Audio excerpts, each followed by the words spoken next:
Okay, so next up we are going to do a coolant change and we're going to swap out the thermostat. Now the thermostat isn't a service item, it is an interval item. Not a bad thing to do at 200,000 Ks though. Why am I doing it? I can't get the engine temperature, even on a hot Brisbane day like we are now.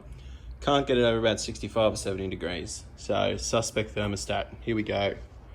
Okay, to do this, the alternator has to come off. So before we do anything, positive lead is coming off the battery.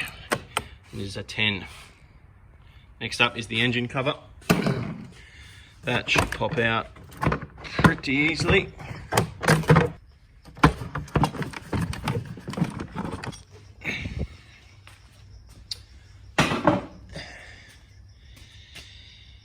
Well, I reckon they are R8 coil packs, and I didn't even know. Next is the alternator drive belt, so slacken that with a 17 on the tension up. You can lock it, but I'm just going to be able to pop it off as so. First connection alternator, one of those little Volkswagen clip plugs. Be careful not to break him. The only other connection is the actual power lead, and to get at that we have to take it off first. So now we've got 2 bolts, one and another one down there. 1/4 inch ratchet drive makes them really easy, and being a new clean Golf like this, none of them are rusted and you don't need a lot of force for any of them. Unlike every other car I've ever owned. Do you have to shift that tensioner once again to pull the last bolt out?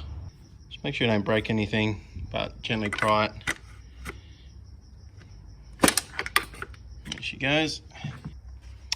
Once you've jimmied it to the side, you can undo the power lead. So this, I think it's a charcoal canister. It just unclips. Once that's aside, you can get it out.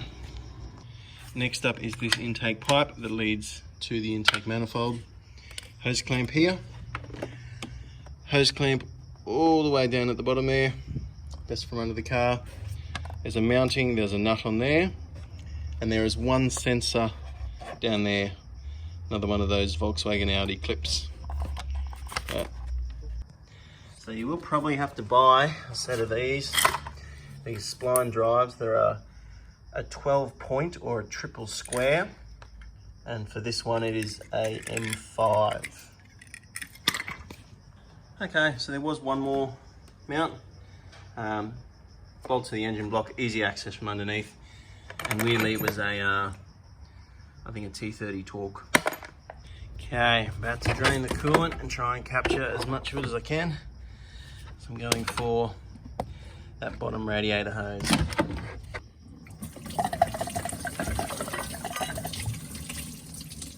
Now next up is this black coolant hardline that is right in the middle of the screen where that hole is. Now the left hand screw is a torque and the one on the right side is that stupid drive thing. That is so retarded. Okay, so with that hardline off and folded back, we've exposed another one. There it is, these little hex drives. Triple square drives. So it's a very stiff little line, but it pops out of the thermostat like that. Hopefully folds to one side.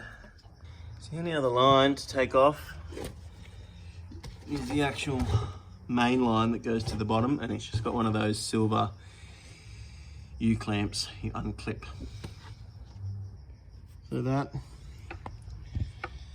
big coolant pipe, it's stiff. It is quite stiffly on there. There it goes there. Okay, now there's just 2 10mm bolts, 1, 2, holding the whole assembly on. Okay, so the old one is out. The one I'm putting in is it's not genuine, it's a Gates one. Gates is a good brand. Only thing I've noticed, the genuine one, it is a bit heavier. It's a fair bit heavier. I don't know what to think of that. About refitting it all was actually getting the bolt holes of the thermostat to line up.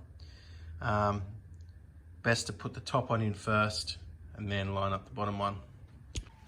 As for the alternator, it is such a snug fit in terms of the engine bracket. You can't squeeze it on by hand. These bushes here, they're a push-in and they're meant to pinch together when they're tightened up.